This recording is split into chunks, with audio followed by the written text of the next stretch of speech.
Sir you are a emotional intelligence expert కదా!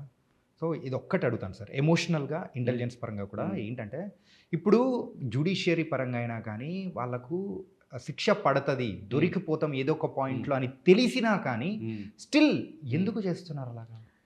ఒకే reason క్షణిక ఆవేశం. ఆ పర్టిక్యులర్ మూమెంట్, ఆ హ్మ్. పనిష్మెంట్ చేసేంత వరకి వాళ్ళ క్రేవింగ్ తగ్గదు. ఆ సైకలాజికల్ ఈగో క్రేవింగ్ ఏదైతే ఉంటదో హ్మ్. ఉంటది కదా! అది తగ్గదు.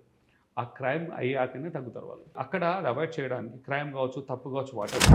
ఇక్కడేందంటే ఇంపల్సివ్‌గా రియాక్ట్ అయిపోతారు. ఒక్కొక్కసారి వాళ్ళకి చేయాలని ఇష్టం కూడా ఉండదు. హ్మ్. చేయాలని కూడా ఉండదు. ఈవెన్ దేర్ ఈస్ స్టడీస్ కొన్ని మల్టిపుల్ స్టడీస్ అయినాయి. జైల్‌లో ఉన్న వాళ్ళు జైల్‌లో నేరాలు చేసి వచ్చిన వాళ్ళని ఆ! నాట్ ఓన్లీ ఈ అన్ని రకాల నేరాలు చేస్తున్న ఇంటర్వ్యూ చేశారు. మీకేమనిపిస్తుంది? మీరు చేసిన తప్పుని మీరు ఫీల్ అవుతున్నారా?